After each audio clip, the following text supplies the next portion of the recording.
Bien, como todas las clases, se va presentando lo que viene a ser la, el cuestionario, ¿no? La entrega del pretest y teniendo ya sus respuestas, creo que, bueno, con respecto al promedio, se ha avanzado un poco mejor a lo de la semana pasada. Y de verdad espero que las asesorías los estén apoyando para lo que viene a ser el desarrollo de las prácticas y también lo que son los seminarios. Entonces, dejo de compartir esta pantalla y nos vamos a lo que viene a ser el desarrollo propiamente dicho de la clase. Cualquier duda, consulta, lo pueden hacer a mi chat personal, también acá a través del chat del Teams. Y si tienen cualquier consulta sobre alguna PPT que pudo haber agregado el doctor, con confianza. Listo, ¿se observa en pantalla la presentación? Sí, ¿no?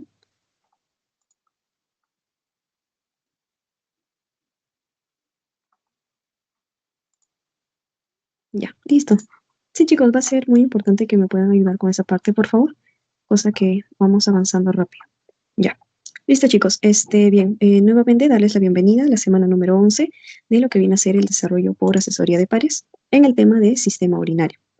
Para lo cual siempre vamos presentando nuestro índice, que viene a ser las características de este sistema, los componentes que vamos a observar, como vienen a ser el riñón y las vías urinarias. Asimismo, vamos a ver componentes propios dentro del riñón, como viene a ser la nefrona o el nefrón. Lo van a encontrar esos dos nombres. Y dentro de nefrona, los componentes que también encontramos son el corpúsculo renal, el sistema tubular y este aparato conocido como el aparato yuxtaglomerular, que es bastante importante. Luego vamos a encontrar también partes como el intersticio renal y la circulación renal, que, bueno, propiamente es un poco de anatomía, pero vamos a presentar una lámina que espero les ayude porque está ya en secuencia. Entonces así puedan ustedes guiarse cuando la arteria ingresa directamente al riñón y cuando sale, ¿no? Ya, pero con su vaso que es la anastomosis para salir como vena. Dentro de vías urinarias vamos a encontrar ya elementos como vienen a ser los uréteres, la vejiga y la uretra. Entonces, si estamos listos, podemos comenzar definiendo las características de este sistema. Vamos a encontrar que el sistema urinario va a estar conformado tanto por los riñones, ¿no?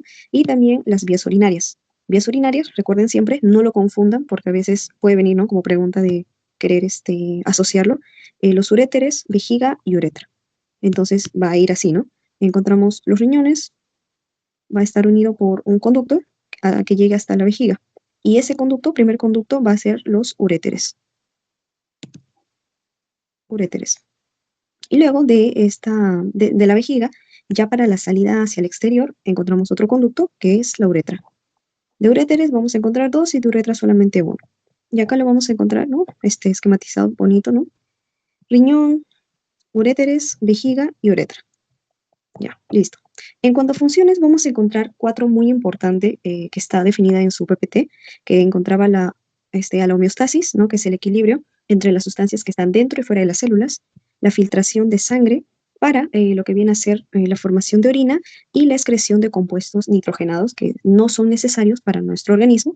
Y, por ejemplo, bueno, algo que estaba viendo en bioquímica esta semana era que cómo nosotros podemos liberar lo que es el amoníaco, ¿no? Un elemento muy dañino, muy tóxico en nuestro organismo, a través de un ciclo que es el ciclo de la ureasa, que hace que el amoníaco pase a convertirse en forma de urea, y la urea lo encontramos ¿en qué? En la orina. Esta orina se puede desechar, entonces como que desactiva, ¿no? A esa sustancia. Entonces podemos encontrarlo como desecho en forma de urea y también creatinina. Dentro de la homeostasis, que les mencionaba que tienen que siempre asociarlo al equilibrio, va a ser también presente para el balance hidroeléctrico. Es decir, vamos a dar el ingreso, la regulación del ingreso y egreso de ciertas sustancias también, ¿no? Que van a ser fundamentales para mantener el equilibrio ácido-base del pH de la orina. Y la orina, o entre otras sustancias, deben de cumplir, ¿no? Ese pH en equilibrio que viene a ser 7,4. También es necesario que haya homeostasis dentro de nuestro organismo para mantener buenos niveles de presión arterial. Y sobre todo hay una función bastante importante, que es la función endocrina. Recordamos esta palabra siempre asociándolo un poco a hormonas, ¿no? Que es gracias a esta que se va a permitir la síntesis de renina, un elemento importante que lo vamos a encontrar en un sistema más adelante. También encontramos a la eritropoyetina, las prostaglandinas, vitaminas D, que están relacionadas mucho al proceso de la generación de calcio, para lo que viene a ser su expulsión y reabsorción, Y lo vamos a encontrar eso en lo que viene a ser los túbulos contorneados o todo el sistema tubular que corresponde a este sistema urinario. Lo vamos a ver más adelante también. Esta lámina me parece muy interesante porque trata de resumir en fotos, ¿no? Las estructuras básicas del riñón. Como tal, ya habíamos mencionado un poco sobre el sistema, pero si le hacemos un zoom, ¿no? a este órgano, que viene a ser el riñón, vamos a encontrar elementos con diferentes nombres, por ejemplo, columnas de Bertin, columnas de Malpighi, pirámides de Malpighi. Vamos a encontrar también elementos como la nefrona, que es un glomérulo. Ya todas esas cositas tienen como resumen en una lámina que está más adelante, pero como tal vamos a tratar de detallar mucho en lo que viene a ser esta estructura, que es la pirámide de Malpighi. Es un pedacito de lo que viene a ser el riñón y esta pirámide de Malpighi va a cubrir tanto su porción de corteza y su porción de médula del riñón. Entonces, como tal, ¿dónde encontramos esas dos partes? Acá, en lo que viene a ser la conformación de un riñón. Algunas características para anatomía, para poder ubicarnos, va a ser su forma. Lo vamos a encontrar como un frijolito en su forma ovalada y de un tamaño de 12 por 6 por 3, es decir, 12 de largo, 6 de ancho y 3 de espesor. Su peso va a ser de 150 gramos, esto puede variar según la edad y también según la condición, ¿no? Tiene una cápsula fibrosa.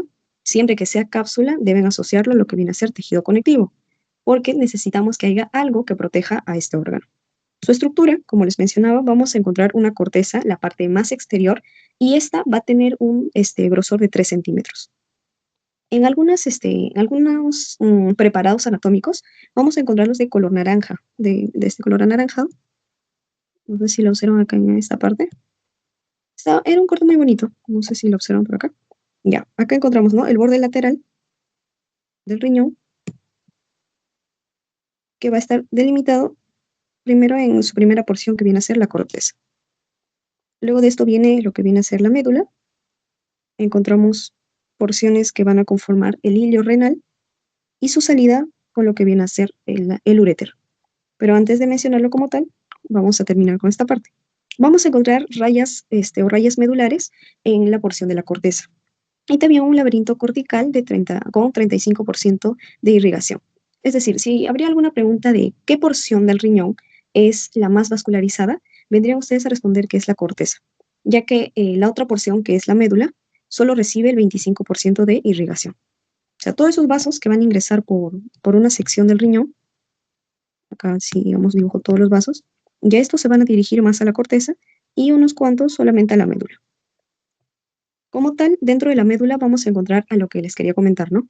Que son las pirámides renales o pirámides de Malpighi, y estas van a estar separadas por las columnas de Bertin. Van a escuchar muchos nombres acá, nombres propios dentro del riñón, dentro de este tema, y como tal vamos a precisarlo por acá. Una columna de Bertin vendría a posicionarse como una porción que coge la corteza y en mayor parte lo que viene a ser la médula. Dentro de esta pirámide vamos a encontrar ciertos elementos. Pero dentro del riñón vamos a encontrar de 15 a 18 de estas pirámides que van a tener que estar delimitadas por cierta estructura. Y esa estructura que los delimita son conocidas como las columnas de Bertin. Y ya, esa es la definición de esas estructuras. El seno renal es otro también muy mencionado dentro de la teoría. Como tal sí es un espacio físico, un espacio que sí existe. ¿Y cómo está formado? Por tejido adiposo y también por cálices mayores y menores. ¿Cómo diferenciar a estos cálices? Con la siguiente estructura. Como tal, no tengo acá una figurita, o sí, ya. Yo se los voy a dibujar entonces. Tenía a mi riñón, ¿no? Ahora vamos a hacer de nuevo. Tengo el riñón, de esta van a estar colocadas las pirámides, y a través de estas pirámides tengo que tener, ¿no? Conductos que me permitan, ¿no? La filtración de lo que esté saliendo, en este caso, lo que viene a ser la orina. Entonces, la orina va a salir a través de estos conductos, y a estas primeras, yo les voy a llamar acá. Estos primeros conductos, con sus entradas, los voy a denominar cálices menores. Y cuando estos ya estén saliendo y se estén uniendo en conductos mucho más grandes, a esos voy a denominarlos cálices mayores. Bueno, pero como tal, quiero que recuerden que dentro del seno renal, siendo un espacio físico, voy a encontrar en su conformación el tejido adiposo y también la presencia de cálices mayores y menores. El hilo renal es otro espacio, pero este es de manera virtual. En otras palabras, solamente un espacio que, no como tal un espacio, sino una zona de reunión donde van a entrar ciertos elementos. En este caso, viene a ser la entrada y salida de los vasos sanguíneos, la pelvis renal y el urétero. Y esta sí creo que sí la puedo dibujar. Oh, acá también, creo que está acá en la figura. Bien, encontramos, ¿no? El riñón, ya les mencionaba la corteza, la médula, y como tal, vamos a tener la entrada de los vasos sanguíneos en este espacio que es conocido como el ilio renal. Pero no es un espacio físico, solamente es un espacio donde se van a reunir estructuras. Entonces, en esta van ingresando vasos aferentes y van a salir vasos eferentes. A esta también tiene que, como que reunir todos los conductos que están saliendo de cada una de las pirámides. Si recuerdan, glándulas, cada pirámide, en este caso, va a tener un conducto. Y estos conductos, al unirse en uno solo, me van a formar uno más grande, que es conocida como la pelvis renal. Pelvis renal y vasos sanguíneos ingresan por el hilo renal y empiezan a recolectar tanto sea sangre por los vasos sanguíneos y orina por lo que viene a ser la pelvis renal. Esta pelvis renal, que es la que sale del riñón, se une a un conducto un poquito más grande, que es el uréter. Y ya de ahí seguimos, ¿no? Con lo que es la vejiga y la uretra. Ya. Como tal, está acá una figurita bastante importante, lo que viene a ser la embriogénesis del riñón. Sé que lo van a ver en embriología, pero lo único que quiero destacar es que el riñón como tal no aparece así al principio, ya interpuesto. O sea, con esto me quiero referir a que, como otros órganos, que viene a ser el corazón o el pulmón, claro que tienen pasos, ¿no? Para poder desarrollarse, pero el riñón es un órgano que en un principio nace, o sea, que sale como una estructura, que lo van a encontrar como pronéfros, que es como un riñón rudimentario. Dentro de un tiempo, ¿no? Este desaparece y aparece otra estructura que trata de imitar la función de un riñón, conocido como el mesonefros. Y este también llega a desaparecer, pero no en su totalidad, ya que ciertas estructuras, ciertos conductos, se convierten en elementos del sistema urinario o también del sistema reproductor. Cuando este mesonefros se elimina, ¿no?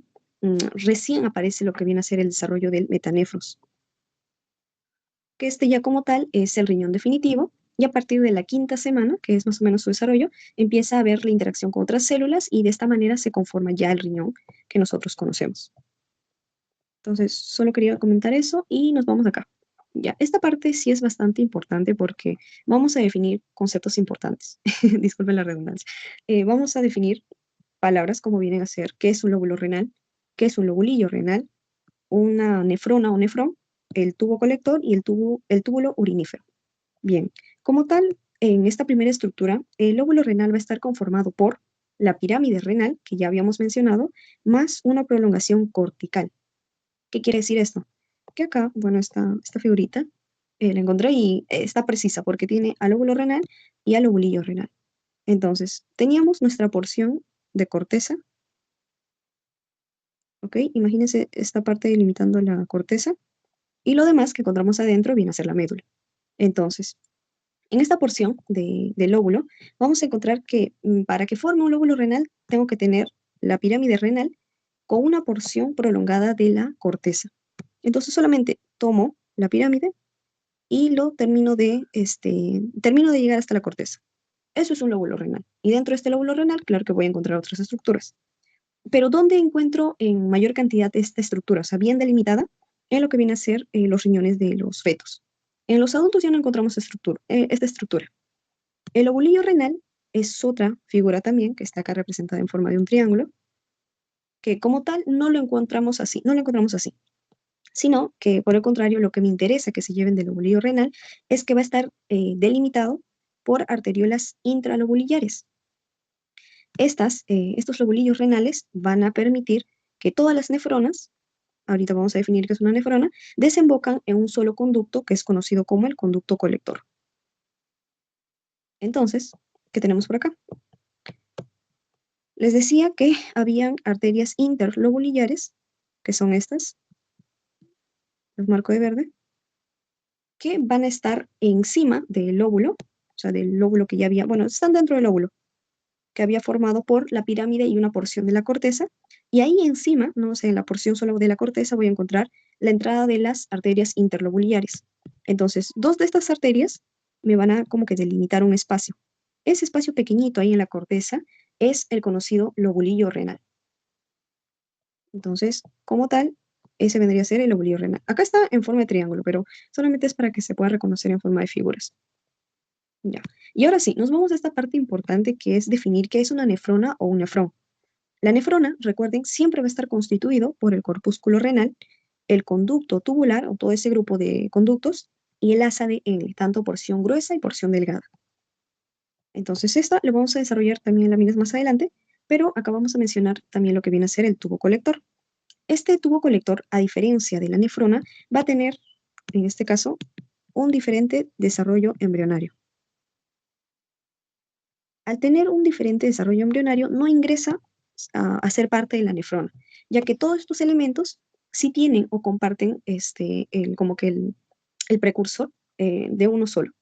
El tubo colector, por el contrario, recibe, ¿no? De otras estructuras para poder desarrollarse completamente. Y el túbulo urinífero es de por sí la verdadera unidad anatómica y funcional del riñón. La nefrona es solamente una unidad funcional.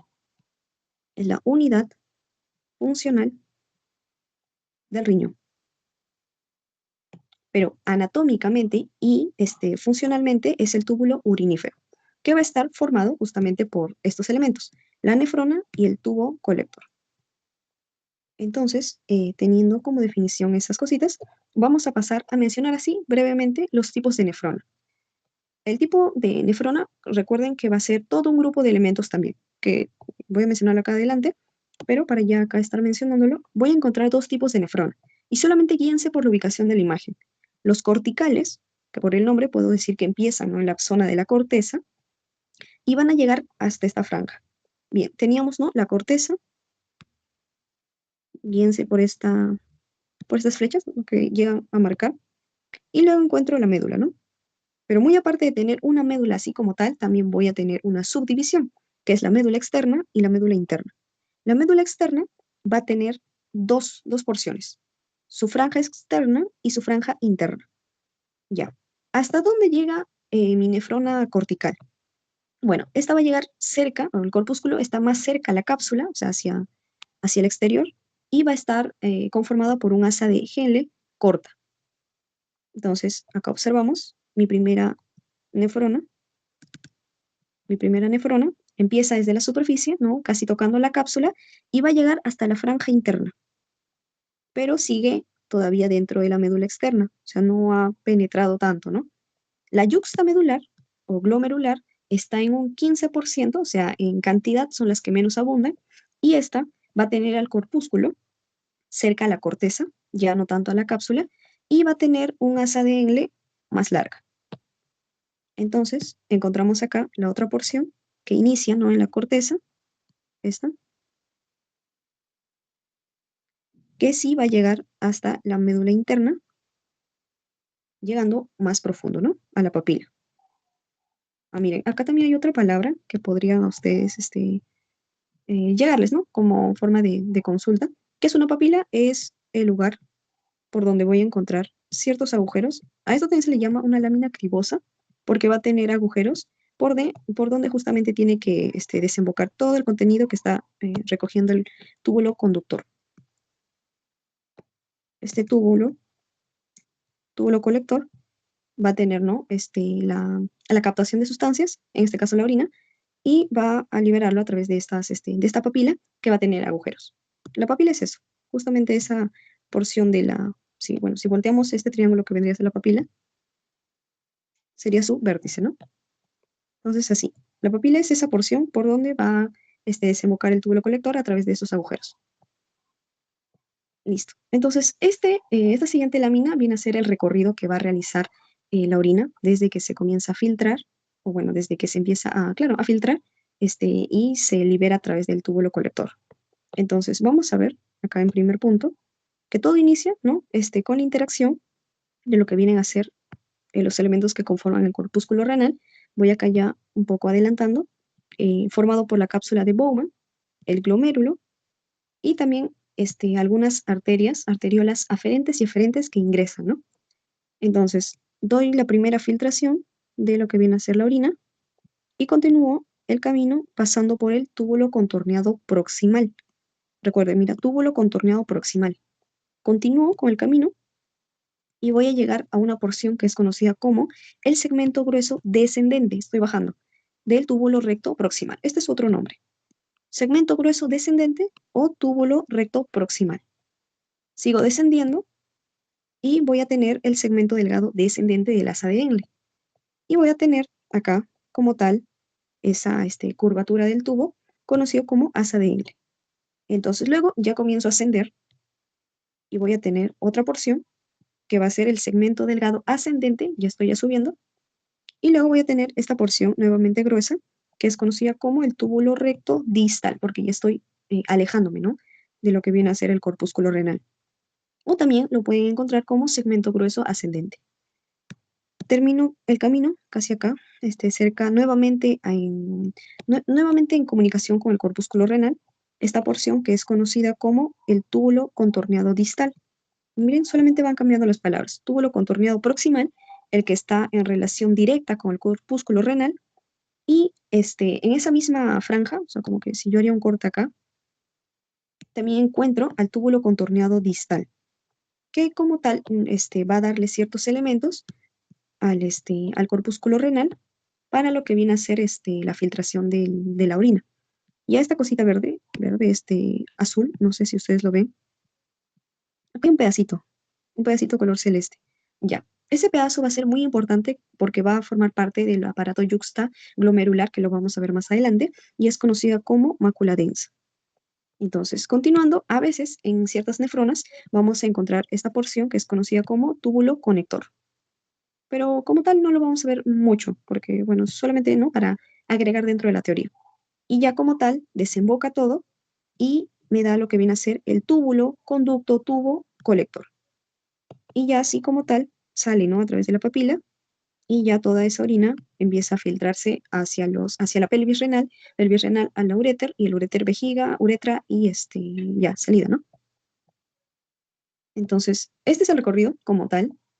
Si ustedes ya lo dominan, ¿no? O sea, si conocen cómo empieza y cómo termina, entonces ya luego saber qué tipo de epitelio o qué tipo de células encontramos en cada porción va a ser mucho más sencillo porque va a haber zonas, ¿no? O sea, las zonas más superiores no van a tener elementos similares a los que están en la parte inferior, que viene a ser propiamente dicho dado por lo que es el asa de Ingle. Entonces, como tal, nos vamos a la primera porción de todo el recorrido, que es dado por el nefrón o nefrona. Pero recuerden que la nefrona va a tener varios elementos, y este primer elemento es el corpúsculo renal. A este corpúsculo renal es necesario que nosotros también lo observemos un poco más detallado y vamos a encontrar dos porciones. La cápsula de Bowman, que viene a ser la porción de protección, como si fuera el casco, ¿no? De algo que voy a proteger, que en este caso es el glomérulo renal. Como tal, ¿qué es la cápsula de Bowman? Es una capa de tejido conectivo que va a recubrir al glomérulo renal. ¿Y qué es el glomérulo renal? Es todo un enmarañado o un grupo de vasos sanguíneos. Si seguimos escarbando, ¿no? Un poco en estas estructuras, vamos a encontrar dos hojas que conforman la cápsula de Bowman. La primera, que es la parietal, la que está más hacia afuera, va a estar como que tapizado por epitelio simple plano. Si recuerdan, ¿no? La primera semana fue la primera estructura que vimos como tal, que iba a estar, ¿no? Integrado por este tipo de células epiteliales. Bueno, antes de mencionar el espacio de Bowman, la segunda hoja es la hoja visceral, la que va a estar representada propiamente por los podocitos. ¿Qué son los podocitos? Solamente adelantando, porque estas también tienen un espacio dentro de la presentación. Son células epiteliales modificadas. Y como tal, como les dije, van a tener su espacio dentro de esta presentación. Bien, entre hoja parietal y hoja visceral, o sea, si nosotros lo dibujamos, el podocito va a ser más o menos algo así. Y el podocito va a estar ahí, ¿no? Con el glomérulo. Entre este espacio parietal y este espacio visceral, encuentro otro espacio, que es el espacio de Bowman o espacio urinario, por donde se va después de que la sangre y los desechos que hayan podido salir de esta se liberen, salen, ¿no? La orina está acá ya, orina, y la orina a través de un conducto va a ser liberado, ¿no? Y va a recorrer todo este camino que hemos visto. Entonces, lo vemos acá en figura.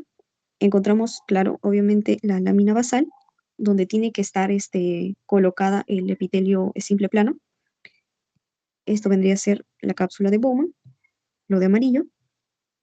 Adentro vamos a encontrar esto, que también está de color amarillo, que vendría a ser el glomérulo, ¿no? Con los podocitos. Ahorita estos de acá, que están saliendo un poquito, son los podocitos. Y estos podocitos tienen como pequeñas patitas, ¿no? O pequeñas herraduras que quieren hacer. Y esos también tienen nombre, que también lo vamos a ir conociendo. Vamos a encontrar también elementos, como viene a ser la arteriola eferente, la que ingresa, y esta arteriola empieza a enmarañarse y me forma como tal el glomérulo. Y va a tener que salir y va a tener que denominarse arteria aferente, arteriola aferente o arteriola de salida. Entonces, como tal, ese es cómo se forma el glomérulo. Y además, este glomérulo va a tener dos polos. Cuando me refiero a polo, va a tener como que dos sentidos, ¿no?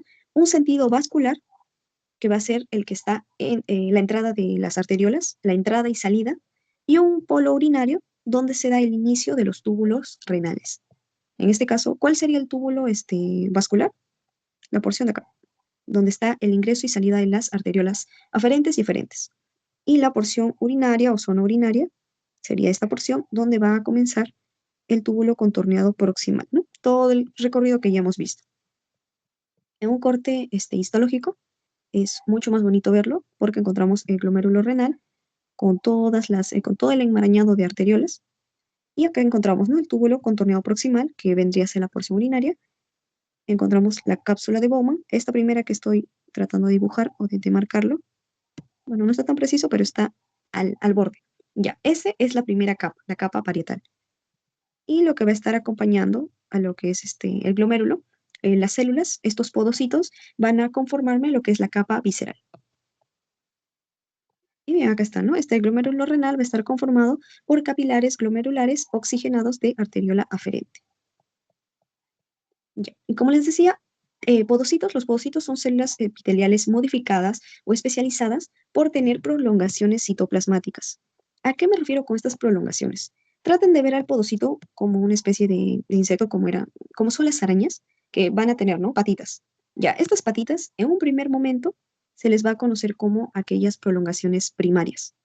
O sea, las que van a ser un poco más grandes, las principales, y de las cuales vamos a tener unas segundas prolongaciones, que son las prolongaciones secundarias, más delgadas, un poquito más separadas, y las cuales sí van a tener una función dentro del glomérulo. Las primeras solamente son como para dar alcance, y ya las segundas sí se aferran al glomérulo o a las arteriolas para poder mantener la estructura. Y en este caso, vamos a ir precisando. Tenemos los procesos primarios, a esas primeras porciones, las grandes, son extensiones de gran volumen. Y los procesos secundarios, que reciben otro segundo nombre, conocido como pedicelos. Ahora ya saben a qué se le denomina pedicelos. Y bien, ¿qué es lo que realizan estas, no? Me van a permitir la formación de hendiduras de filtración. ¿Y qué son estas hendiduras de filtración? Van a ser espacios por donde se va a dar el intercambio de ciertas sustancias, pero no de elementos muy grandes, ¿no? Tienen que cumplir cierta cantidad. Acá más abajo la coloco.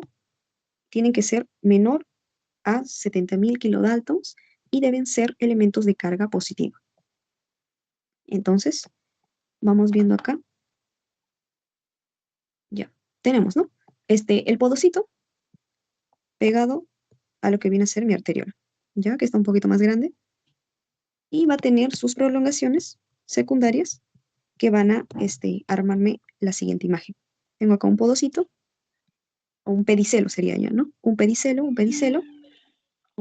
Me dan 2 minutitos, voy a cargar la máquina.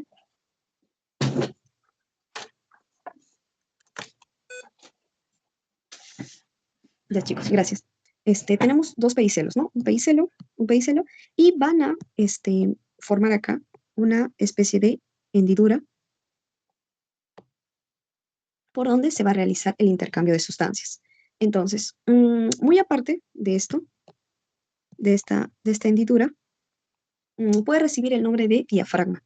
Ya lo habíamos visto un poco en lo que era este sistema cardiovascular, donde decíamos que va a haber ciertas estructuras en forma de arteriola que eran muy continuas, ¿no? Pero también íbamos a encontrar otras arteriolas que iban a ser más discontinuas y que iban a formarme diafragmas. Y los diafragmas eran uniones oclusivas que se estiraban en forma de bandas, ¿no? Y hacían que tenga como una especie de cernidor por donde iban a ingresar las sustancias. Y hay otro tercer grupo que sí no tenía diafragmas, sino que el ingreso era directo. Entonces, este segundo tiene un cernidor y este segundo tipo va a abundar en lo que viene a ser el glomérulo. El glomérulo son arteriolas que son discontinuas o en este caso fenestradas. Pero para que esas uniones oclusivas no terminen de separarse y mantengan, ¿no?, esa conformación laminar, es necesario que tenga yo una proteína.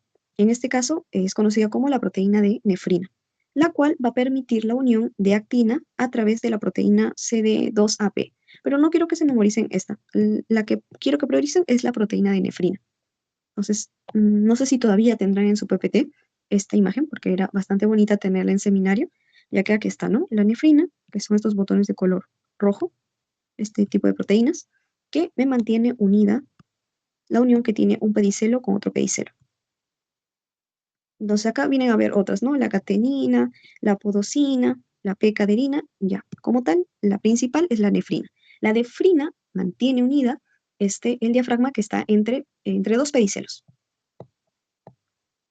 Ya, como tal, nuevamente esta imagen, bueno, ya acá con sus definiciones. Y nos vamos acá. Ya, esta segunda parte que viene a ser conversar ya sobre el glomérulo, va a repetir algunos términos que ya hemos ido mencionando. Como viene a ser que este glomérulo es un ovillo, bueno, acá ya se le da otra terminación, un ovillo de capilares fenestrados sin diafragma. Como tal, el ovillo no va a tener un diafragma, pero los pedicelos sí me forman su diafragma. O sea, este capilar no tiene un diafragma. Capaz ahí puede haber una confusión, ¿no? La propia arteriola debería tener un diafragma, ¿no? Pero en este caso no lo tiene. Los que forman ese diafragma son los pedicelos del podocito. Entonces, ahí para que no haya alguna confusión, por si lo leen acá en este siguiente cuadrito. Encontramos también nuevamente la entrada de la arteriola aferente y la salida de la arteriola eferente. Eso ya lo vimos. Y como tal, vamos a encontrar a la lámina basal del glomérulo, ya que es necesario que este glomérulo tenga donde posarse, ¿no? Siempre les he mencionado eso. Y en toda estructura vamos a encontrar que siempre debe haber algo que lo esté sosteniendo. En este caso, esta lámina basal va a tener un tamaño de 300 nanómetros y va a estar compuesto por tres importantes láminas. O sea, van a ser en forma de, si lo quieren colocar en forma de un pastel, tres láminas. La lámina densa central, la que está en medio, y esta va a ser rica en colágeno tipo 4, es decir, que debe tener resistencia. También va a actuar como una barrera física, escuchen, barrera física, porque hay otra que nos va a dar otro tipo de barrera, la barrera física, y va a bloquear el paso de moléculas mayores a 70 daltons. Las menores se permite su entrada de costumbre. Y luego encontramos lo que vienen a ser las láminas raras, tanto interna, la que va a mirar hacia el interior del glomérulo, y la lámina externa, la que mira hacia afuera, ¿no? Entonces, siempre se pregunta, o sea, estructura de la lámina basal del glomérulo. En este caso, lámina densa central, lámina rara interna y lámina rara externa. ¿Qué elementos componen a esta lámina? Encontramos a la laminina, la fibronectina y heparán sulfato, que ya habíamos mencionado en lo que era tejido conectivo y los cuales también se comportan como los glucosaminoglucanos. Actúan en este caso como barreras de carga. Estas barreras físicas para evitar el ingreso de elementos y las barreras de carga que van a impedir que ingresen elementos de carga positiva. Miren, acá, bueno, deben ser de carga positiva, entonces los que no deben ingresar son de carga negativa. Uno de elementos como tal, del tamaño de estos elementos, y otro por la carga. Esta imagen ya la hemos visto. Acá, esta era. Entonces, acá en contacto con el podocito, vamos a encontrar la lámina rara externa, la lámina densa central y la lámina rara interna. Y acá, como tal, se está posando las células endoteliales, para conformar lo que viene a ser las arteriolas, ¿no? O ese ovillo de arteriolas. Y ya como tal, encontramos la barrera de filtración. Ya hemos escuchado hendidura de filtración, hemos escuchado lámina basal del glomérulo, pero ahora nos topamos con este siguiente término. ¿Qué es la barrera de filtración? Como tal, este viene a ser ya la unión de varios elementos que han permitido que el glomérulo no deje escapar sustancias o deje ingresar cosas innecesarias. ¿Y quiénes van a conformar esta barrera? El endotelio, que va a tener como tal poros de este tamaño. Miren, es el tamaño exacto para el tipo de elemento que ellos necesitan.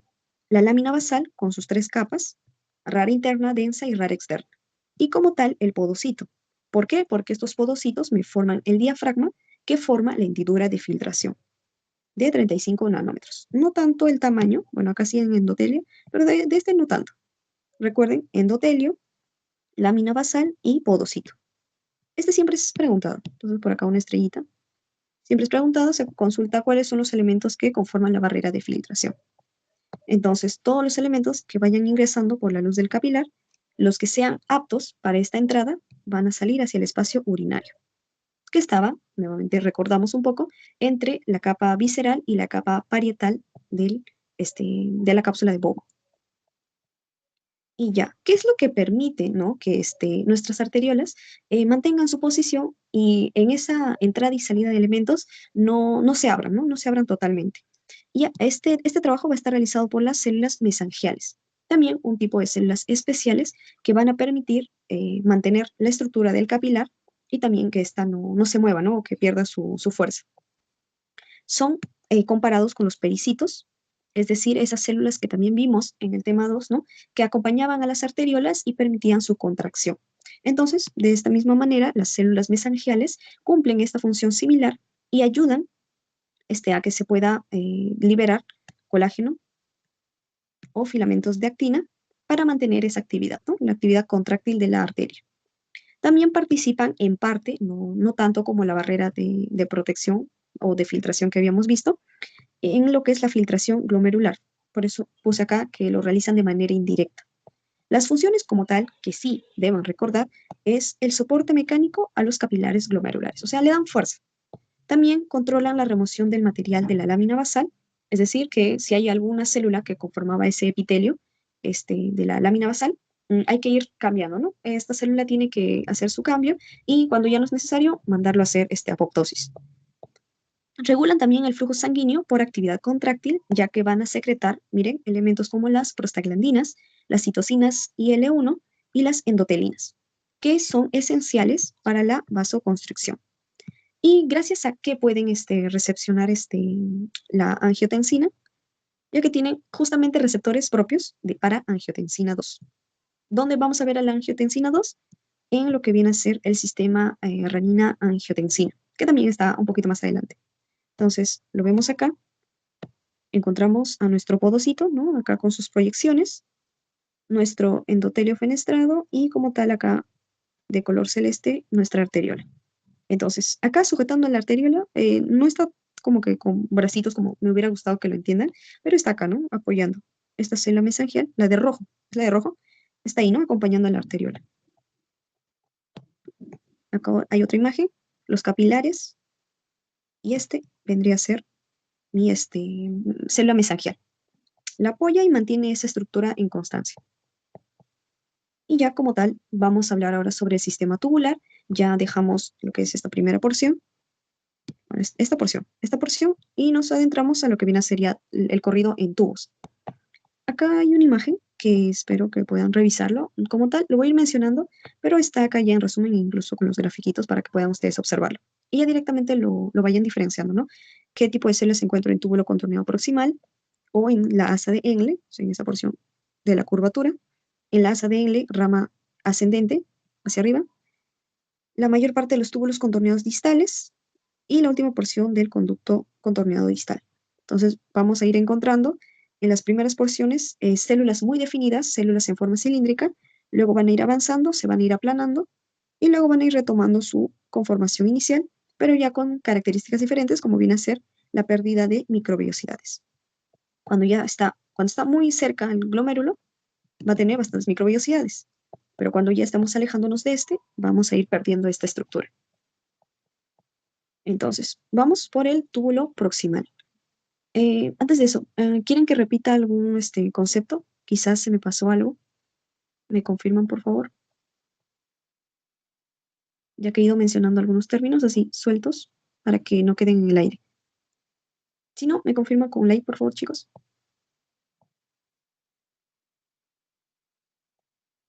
¿Todo bien? ¿Todo claro? Ya, listo. De verdad, gracias, gracias.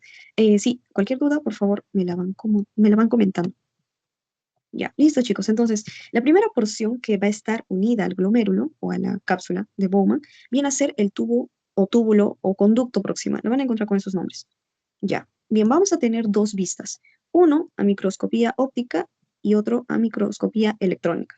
¿Por qué es importante? Y es que vamos a encontrar diferentes estructuras que de cierta forma de vista, en las que están de óptica, en la forma óptica, no lo vamos a encontrar, porque ya es un tipo especial, ¿no? De vista. Ya, en la microscopía óptica vamos a encontrar a estos conductos con una luz irregular. Cuando me refiera a luz, de acá en adelante, me refiero a esa salida que tiene el conducto, o este conjunto de células, ¿no? Esto, lo que vemos acá, esa es su luz. Ya, en este caso el túbulo proximal, si yo hago un corte, porque siempre lo hemos visto así, si yo hago un corte y lo miro de arriba, voy a encontrarlo en forma estrellada o forma irregular, como dice acá la teoría, ¿no? Va a tener un borde en cepillo. Y si recordamos, este término viene a ser la presencia de microvellosidades. En caso de lo que era sistema digestivo, también hablé sobre la chapa estriada. También son microvellosidades, pero chapa estriada es solamente para el sistema digestivo. En caso de sistema urinario, lo voy a llamar borde en cepillo. ¿Qué voy a encontrar? ¿Qué tipo de células abundan acá? Bien, vamos a encontrar células epiteliales cúbicas de un citoplasma rosado, por eso es que son de color acidófilo, debido a la alta presencia de mitocondrias. O sea, tienen alta también participación de ATP, ¿no? De generación de energía. Vamos a encontrar también su porción contorneada y una porción recta, que está unida, ¿no? Un poco a la asa gruesa del asa de L, porque ya de esta manera continúa, ¿no? Este recorrido de los tubos.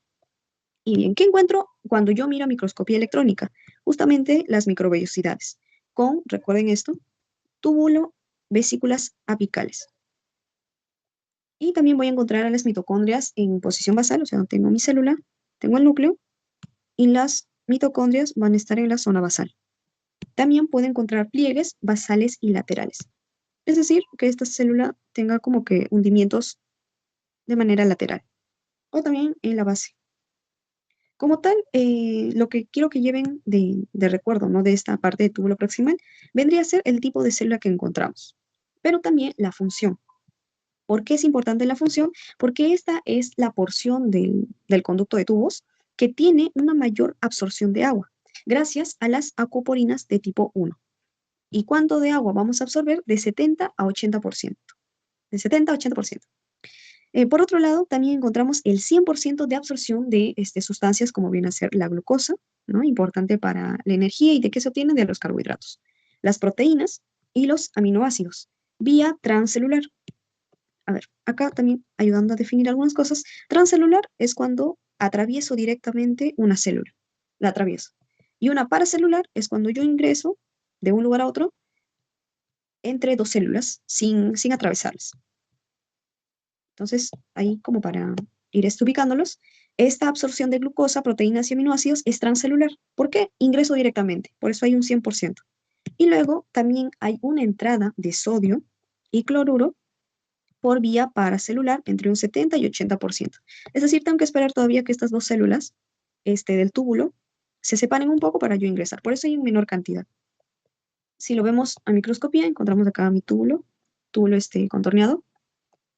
Voy a encontrar su luz irregular, a veces puede formarse de esta forma, ahí también, de manera irregular, y en otra vista voy a encontrar también las microvellosidades que abundan en este tipo de túbulo. Su núcleo y las mitocondrias en la base. Listo. Nos vamos a la porción de la asa de L, tanto en su porción descendente y ascendente. ¿Qué vamos a encontrar en esta porción? Bien, nuevamente, dos vistas. Microscopía óptica, solamente vamos a encontrarlo en su epitelio plano. Entonces, hemos pasado de una porción cúbica a una porción plana, ¿no? Entonces, recuerden eso. A microscopía electrónica vamos a lograr identificar un tipo de serie de células que dependiendo al tamaño del asa, o sea, si es larga o es corta, y donde encontrábamos esta diferencia cuando hablábamos al principio de los tipos de nefrona, las yuxtaglomerulares y las corticales. Entonces, en este caso, las asas de Henle que sean de tamaño largo, que sean largas, van a tener hasta 3 tipos de células. Las células de tipo 2, las 2L y las tipo 4. Y las cortas, células T. Ya, tú diré, pero ¿qué significa eso? Bueno, este era tipo 1. No sé por qué salió acá en forma T. Ya. Entonces, encontramos acá mi asa de Henle, porción ascendente, descendente. Si es corta, lo que abunda es el tipo 1. ¿Y qué significa que sea de tipo 1? Vamos a encontrar estructuras planas, células epiteliales planas. Si yo me voy ya a ver la estructura de lo que viene a ser una nefrona del tipo yuxtaglomerular o la que tiene una asa larga, voy a encontrar estos 3 tipos de células. Las tipo 2, que van a tener, en diferencia de las otras, mayor cantidad de mitocondrias. Esa es su diferencia, mayor cantidad de mitocondrias. Del tipo 3 también van a ser aplanadas, un poquito más que las de tipo 1, y las tipo 4 van a ser también planas, con presencia también de mitocondrias, pero no tanto como las de tipo 2. Las tipo 2 son las que resaltan más, porque son cúbicas, por eso es que ahí se salta quizás a la definición que teníamos de esto, epitelio plano, que van a ser un poquito más cúbicas, pero sí van a tener presencia de bastantes mitocondrias. Porque necesitamos, y bueno, eso es lo que una vez se pregunta, ¿no? Pero ¿para qué mencionan lo que es aumento de mitocondrias, menos mitocondrias? Es que recuerden que teníamos, ¿no? La orina en una posición que está descendiendo, ¿no? Viene con fuerza, pero luego para subir, no sé si les ha pasado, ¿no? Es mucho más rápido bajar, ¿no? Que subir quizás una colina. Entonces, de la misma manera, la orina tiene que tener algún impulso acá en la base para que la orina le ayude a subir, ¿no? Y suba esta parte ascendente de la ADN. Entonces, para eso son las mitocondrias, para generar fuerza al momento de enviar la orina. Ya. Como tal, ¿qué elementos o qué diferencias encontramos en estas dos porciones? La porción descendente va a ser la que va a estar más afín o más permeable al agua. Y entonces va a impedir la entrada o salida de sales. Entonces, sale agua y entra lo que viene a ser sales. Entonces, es más permeable al agua, no va, claro, permite la salida de agua y menos permeable a las sales. O sea, voy a encontrar más entrada que salida. En porciones ascendentes voy a encontrar esta porción menos permeable al agua y más permeable a las sales. Y esta difusión al intersticio, esta difusión al intersticio la voy a encontrar más adelante también en las láminas. Pero como tal, quiero que recuerden esto. Porción descendente, hay más salida de agua y entrada de sales. Y en porción ascendente tengo más salida de sales y menos entrada de agua. Dentro de las funciones, justamente también hay una reabsorción, pero en menor cantidad que el túbulo contorneado, ¿no? O el túbulo proximal, con un 15% de reabsorción de agua y 25% en sales. O sea, en el otro era hasta un 80%, ¿no? Que encontrábamos. Y esta parte que coloco acá, ¿no? Como quizás resaltado, el multiplicador de contracorriente. ¿A qué se refiere con este multiplicador de contracorriente? Como tal, es una función fisiológica que lo van a ver en otro curso que es fisio directamente. No tienen mucho que dominarlo, pero, o sea, como tal, quizás puedo resaltar de esto que el multiplicador de contracorriente es realizado en lo que es el asa de Henle y tiene como objetivo generar cambios en la concentración y osmolaridad de la orina. Es decir, me van a dar una orina bien cargada. Voy a colocar orina concentrada o cargada, concentrada. ¿Dónde se realiza? O sea, este proceso multiplicador de contracorriente en el asa de Henle. ¿Dónde se realiza? Y el objetivo, que es generar cambios en la concentración y osmolaridad de la orina. Como tal, algunos cortes histológicos, encontramos el asa gruesa con su luz, ¿no? Un poquito más abierto que el conducto anterior, y la asa delgada de Henle, que por el mismo nombre vamos a verlo más delgadito. Entonces, lo que sí quiero que se lleven de esta lámina vendría a ser la diferencia entre estas dos porciones. Y lo que es la célula tipo 2, porque ahí tiene, ¿no?, su diferencia con la presencia de abundantes mitocondrias. Bien, el tubo distal, que vendría a ser ya la porción que estamos observando acá, nos regreso a la imagen, tenía el proximal, asa de Henle y el túbulo contorneado distal. ¿Ven? Ya nos estamos acercando al conducto colector. Entonces, ¿qué tenemos en tubo distal? Bien, a microscopía óptica, nuevamente ahí recalcando la diferencia, vamos a encontrarlo como una porción mucho más corta, entre 4 a 5 milímetros. Y vamos a tener a este conducto con un diámetro de 25 a 45 micras. ¿Qué es necesario que sepan? Que esta va a tener una luz bien definida, ya no va a estar irregular como los anteriores conductos, y va a estar formada por células cúbicas menos acidófilas. Es decir, al contrario, vamos a encontrarlas de un color mucho más basófilo. O sea, de un color púrpura, un color morado. Y a microscopía electrónica, acá vemos ya las primeras diferencias. Encontramos microvellosidades cortas. En algunas ya ni siquiera aparecen. Mitocondrias basales, ¿no?, que también permiten todavía, o sea, tengo que tener todavía mitocondrias, menos pliegues basales y laterales, y no hay túbulo vesículas apicales. Las funciones, como tal, van a ser, que son impermeables al agua y a la urea. Pero sobre todo van a tener una acción importante que va a estar en relación con su interacción con la aldosterona, la cual es una hormona que es liberada por la glándula suprarrenal y la cual le permite, ¿no? O sea, si es que yo encuentro la interacción entre este tubo distal y por ahí aparece, ¿no?, la aldosterona, y este tubo distal tiene sus receptores, si son captados por la aldosterona, entonces, ¿qué se provoca? La reabsorción de sodio y de cloro, así como la secreción de potasio. Entonces, muy aparte de esto, si es impermeable al agua, lo que sí me va a permitir es la resorción de bicarbonato y la secreción de iones como el hidrógeno y el amonio. Lo importante es esto, su acción con la aldosterona y el cuadrito de acá. Microvellosidades en menos cantidad y mucho más cortas. En algunos ya ni se ve. Algunas láminas, vemos acá a estas células mucho más basófilas, con una luz más definida, más grande. Acá hay otra, ¿no?, más definida, más grande. Nuevamente hemos recuperado esta forma. Células cúbicas con el núcleo basal y, claro, ¿no?, las mitocondrias que en este caso no se observan, pero están como característica dentro de este túbulo distal. Y acá, como les estaba mencionando un poco sobre ese multiplicador de sustancias o multiplicador de contracorriente, como tal, ¿qué es lo que trato de quizás agregar acá? Es que, por ejemplo, bueno, no esta imagen como tal, no. Bueno, no sé si se observa acá. Esta es muy bonita. La voy a volver a pasar para que ustedes puedan observarla de mejor manera. Y acá creo que no cargo bien. Teníamos la entrada, ¿no? A ver, lo voy a mencionar. Teníamos el ingreso de la orina y como tal, digo, la orina, claro, la orina, porque ya estamos ya saliendo del glomérulo. Entonces, salimos ya después de la filtración de sangre, que se convirtió en orina, pero esta orina, al ser un líquido, solamente es de un tipo, acá lo voy a notar porque no se ve, creo, isoosmótico. O sea que hay un equilibrio entre la cantidad de sales o líquido que hay dentro y fuera de las células. Entonces, este recorrido de líquido va a ir cambiando en estado. Y miren, cuando llegue acá a la curvatura del asa de Henle, este estado isoosmótico cambia y se convierte en hiperosmótico. Entonces ya hay un desequilibrio, ¿no? Asciende este líquido y cuando ya esté ya en contacto con lo que viene a ser el conducto colector, va a ir cambiando y va a ser un líquido de tipo hipoosmótico.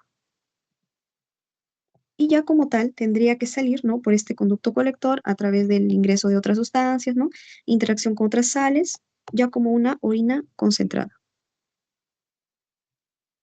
Entonces, como tal, de esta imagen, que la voy a volver a pasar, quiero que se lleven esto, que es o sea, el multiplicador de contracorriente se encarga de generar cambios que permitan la concentración y osmolaridad de la orina para tenerla como orina concentrada. Algunas laminitas, ¿no?, lo que les mencionaba de lo que es el tubo distal. Y, y ya, acá esta es la última porción. Conductos y tubos colectores. Como tal, ¿qué vamos a encontrar de estos? O las características que abundan dentro de estos, es que a microscopía óptica, miren acá, bueno, más vamos a tener en microscopía óptica. Vamos a encontrar una membrana intracelular nítida, o sea, vamos a observar de mejor manera sus definiciones, sus delimitaciones, y un citoplasma claro. Vamos a encontrar estos tubos colectores en dos porciones, tanto en la médula externa y médula interna. Y de ahí que pueden cambiar de nombre y llamarse túbulos colectores externos, o digo, túbulos colectores corticales y tubos colectores medulares. Acá tengo mi tubo colector que estaba ahí unido, ¿no? Al ACDL en un amarañado y el glomérulo.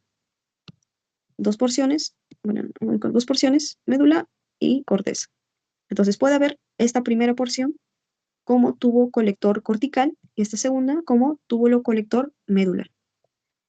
¿Qué es lo que se permite en la porción del conducto colector? La concentración de la orina, es decir, hay una reabsorción de agua y urea gracias a la hormona de ADH,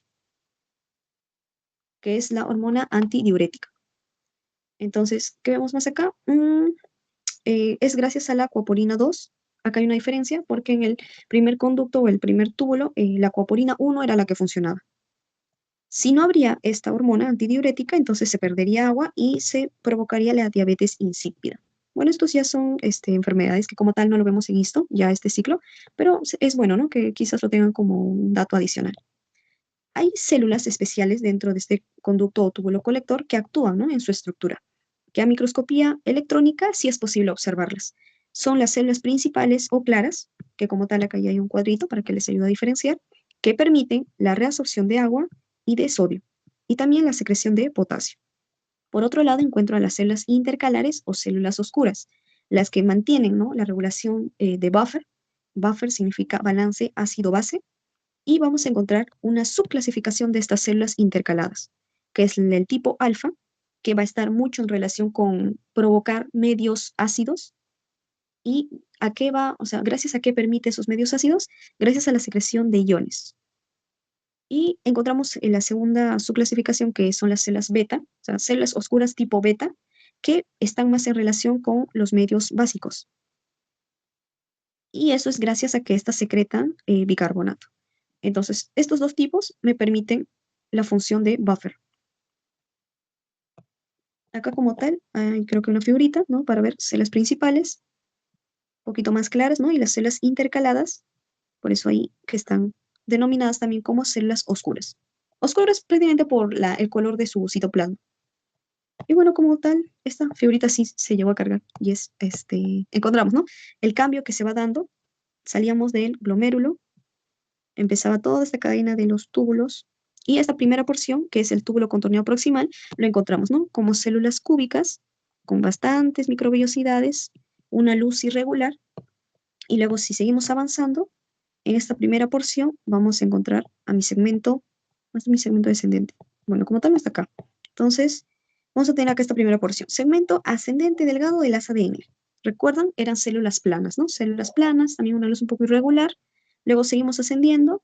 Estas van recuperando su forma no cúbica, pero ahí todavía van definiéndolas como planas. Van apareciendo un poco de las microvellosidades, pero ya no ascienden al tamaño que tenían estas principalmente. Luego túbulo contorneado distal, ya van recuperando su forma, todavía un poco la luz irregular, y el túbulo colector, que ya viene a ser la última porción, encontramos a las células ya en forma cúbica. Miren, si ven, es más chiquito, la microvellosidad es más pequeña. En algunas porciones ni ya se nota. Entonces, como tal, hablaríamos ahora sobre esta porción, que es el aparato yuxtaglomerular. Muy importante, lo van a volver a ver cuando vean también fisio, porque cumple una función importante, que es la función sistema renina angiotensina aldosterona. Así, ese es el nombre completo. Pero voy a mencionarlo un poco. Antes de esto, voy a mencionar los componentes, porque como tal, eso es lo que nos consultan en histología. ¿Cuáles son los elementos que conforman el aparato yuxtaglomerular? Vamos a encontrar a las células yuxtaglomerulares, miren, reciben el mismo nombre, la mácula densa, que ya habíamos hablado un poquito de esta, y las células lasis, o también células mesangiales extraglomerulares o células Pol-15. Entonces recibe hasta tres nombres, estas células mesangiales extraglomerulares, porque hay algunas que también son intraglomerulares, también lo voy a mencionar, pero ya acá escrito acá ojito en la imagen. Ya, entonces, ¿qué quiero que resalten de cada uno de estos componentes? Las células yuxtaglomerulares son una diferenciación de las arteriolas. O sea, bien, conocemos que las arteriolas están formadas por células. estas células como que se proyectan, ¿no? O sea, se da una elevación de estas y se da ese cambio de célula que conformaba la arteriola a una célula, a una célula yuxtaglomerular. Entonces, ¿a partir de dónde empiezan a elevarse estas células? Recuerdan, de la capa muscular de la arteriola. Entonces, de esta capa hay una diferenciación, se elevan y me forman las células yuxtaglomerulares.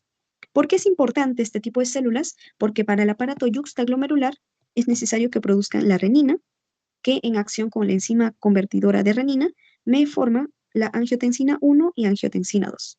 ¿Tienen función? Sí, claro que sí. Más adelante también lo voy a mencionar. La mácula densa, que ya lo habíamos visto, tenía, ¿no?, una porción o era parte del túbulo contorneado distal. Hay porciones, o sea, no sé si lo tengo acá, está, listo, que está perfecto. Túbulo distal, encuentro, ¿no? Lo encontraba con células cúbicas, pero hay una porción que va a estar en relación con el glomérulo. O sea, no es parte del glomérulo, pero si recuerdan, cuando yo hice de la figurita, ya, que está el glomérulo, y este túbulo ya no es parte del recorrido, pero está justo en el mismo eje, ¿no? A eso me quiero referir, que está en el mismo eje. Ya. Cuando está en el mismo eje, va a tener una porción de esas células que van a hacerse más cilíndricas, van a alzarse. Entonces, esa porción que se alza es conocida como mácula densa. En otras palabras, sigue siendo parte de la estructura del túbulo distal. ¿Qué es lo que me permite esta mácula densa?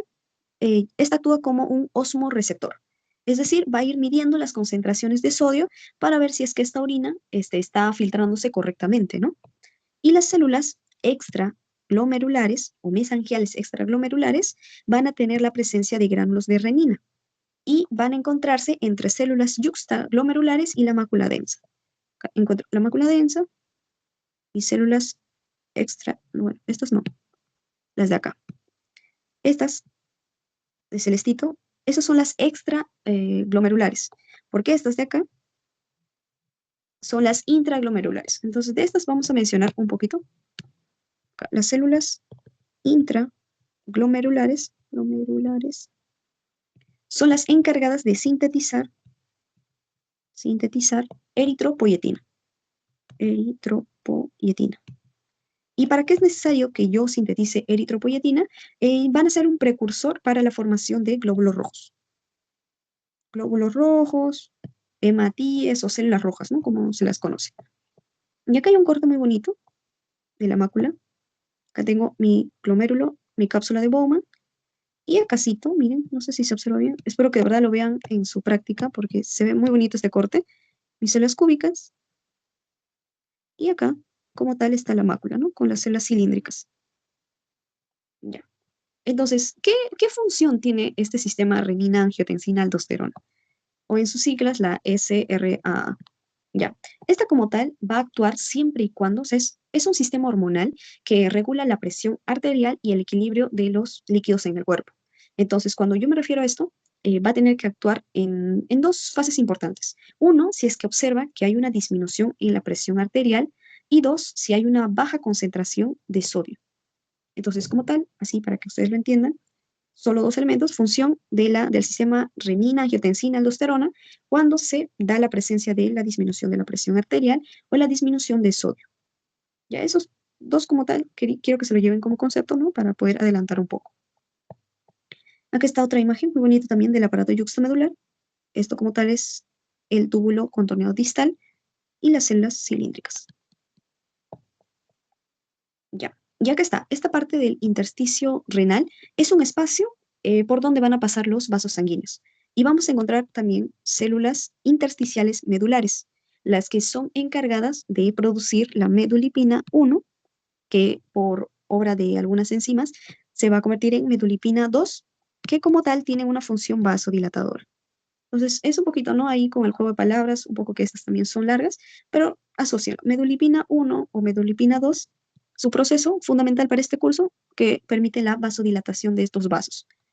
Y también vamos a encontrar a las células intersticiales corticales, las encargadas de producir eritropoyetina. Ya, si escuchan eritropoyetina, es esa hormona que va a permitir lo que es la síntesis de glóbulos rojos. Glóbulos rojos. Ya. Y aquí está como tal la circulación arterial. Esta lámina resume en parte lo que está dentro de la pirámide de Bertin. Encontramos a mi arteria interlobular. Voy a borrar esto. Ya. Mi arteria interlobular sigue ingresando, ¿no?, hacia el riñón y se convierte en arteria arciforme. Esta sigue haciéndose más delgada y se denomina arteria interlobular. Entonces sigue avanzando en camino, se convierte en arteriola aferente, luego ingresa al glomérulo, forma todo ese enmarañado y sale como arteriola eferente. Y se va a conectar a una anastomosis para poder drenar toda esa sangre que se quiere circular por el riñón hacia las venas estrelladas.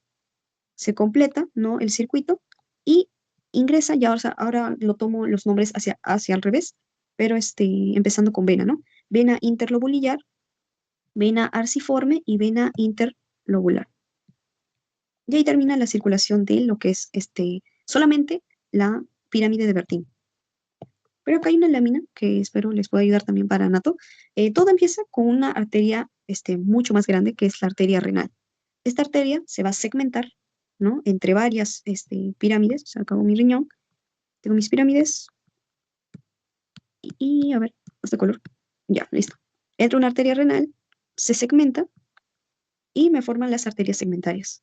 Ingresan, ¿no?, más hacia adentro, ya tratando de dar vuelta a las pirámides: arteria interlobular, arteria arciforme, arteria interlobular, arteria aferente, paso por todo el glomérulo renal, arteriola eferente, hacia los capilares continuos, es decir, ahí se va a ver la anastomosis, hacia los capilares continuos de la vasa recta, y se convierte ya en vena. Vena interlobular, vena arciforme, vena interlobular, tiene que pasar nuevamente, ¿no?, vena segmentaria y vena renal. Entonces, de ahí que empieza todo como una arteria grande, súper grande, se va haciendo más delgada, se anastomosa y termina como una vena también grande, ¿no? Pero antes tenía que ser un poquito más delgada. Estos son los puntos fuertes que espero lo lleven como una lámina de resumen, donde está que es un podocito, el capilar glomerular, la médula y la corteza. Esto es más que nada para tratar de definir quién está dentro de quién. O sea, qué hay dentro de la cápsula de Bowman, qué hay dentro del glomérulo renal. Y ya esta parte es mucho más rápida, es solamente hablar sobre vías urinarias. Nos toca hablar sobre los uréteres. Estos uréteres va a tener una luz estrellada, así que es algo que puede compartir con algún tipo de túbulo que ya hemos mencionado. Si recuerdan, lo van a ir asociando. Las capas que vamos a encontrar dentro de la vejiga como componente va a ser la mucosa, siempre con epitelio polimorfo, o del tipo transicional. Ese es otro nombre que recibía. Vamos a encontrarla siempre, siempre, siempre el epitelio, las células epiteliales están en una lámina propia. La porción muscular, en este caso no sé si se acuerdan de cile, que era en sistema digestivo. En sistema urinario vamos a encontrar a lice, longitudinal interna y circular externa. Actualmente van a presentar una disposición helicoidal para lo que viene a ser la estructura de la vejiga. Y vamos a encontrar a la serosa, que es la parte más interna, ¿no? No, vendría a ser la parte más externa, porque eso vamos de manera interna y hacia la parte externa. Entonces, esta es la laminita como que ya protege ya toda la estructura como tal. Encontramos acá nuestra capa mucosa, capa muscular y capa adventicia, ¿no? Acá le dicen adventicia, en nuestra teoría estaba como capa serosa. Nuestra luz irregular, acá también encontramos, ¿no?, el lumen, es otro nombre que recibe esa luz. La adventicia, parte externa. Y es lo mismo, esto es lo mismo, ¿sí? Ya. Toda esta información viene a ser para el uréter. ¿Está bien? Y ya ahora sí, recién vamos a hablar sobre vejiga, ya que lo característico que vamos a encontrar acá es la aparición de epitelio polimorfo. Vamos a encontrarlas con una luz amplia y las capas que la conforman vienen a ser la mucosa, como les mencionaba, epitelio polimorfo, y esta va a tener dos láminas. Una superficial, que va a estar en presencia de tejido colaginoso denso, y la parte o capa profunda por tejido conectivo laxo con fibras elásticas y colágenos, que van a permitir, ¿no?, esa distensión de la vejiga.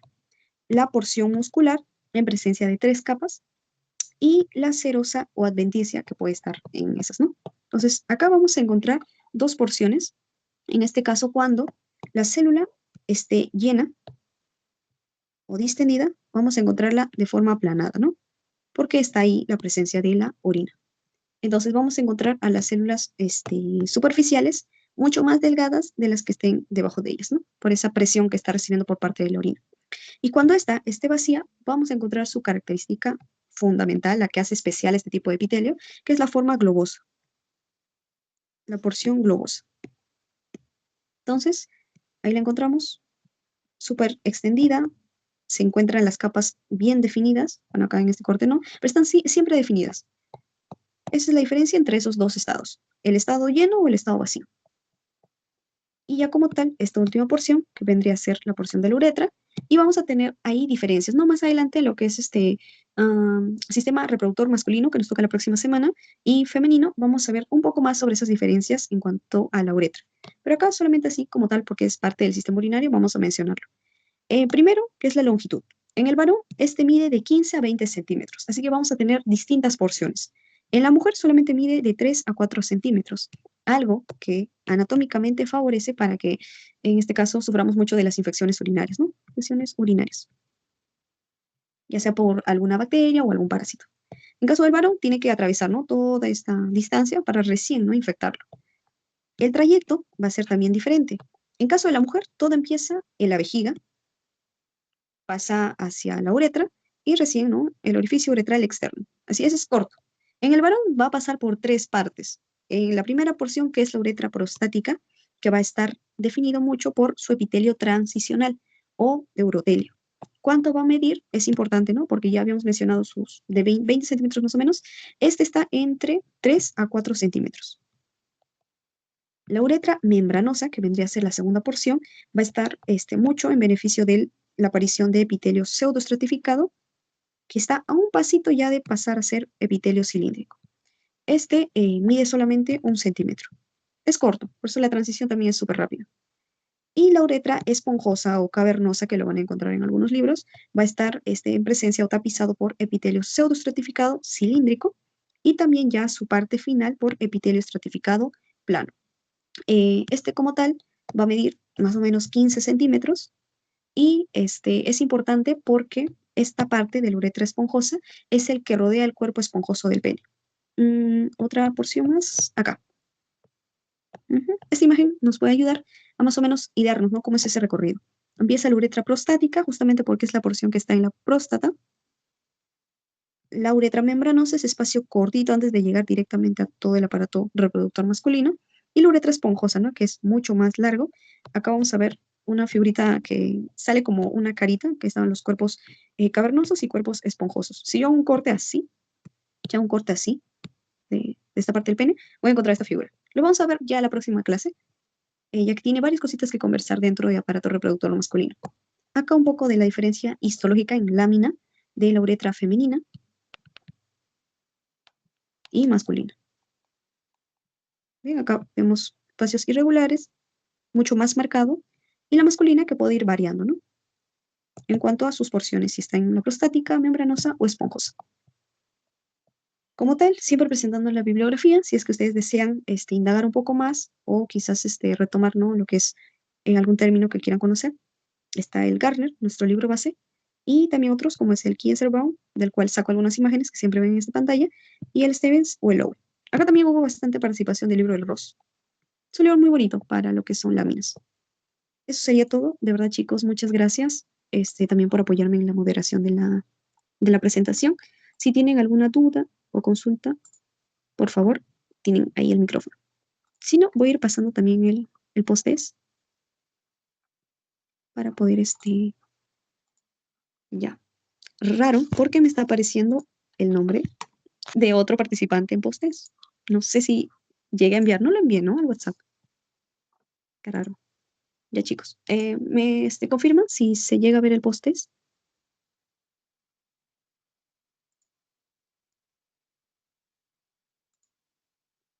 Ya. Ujú.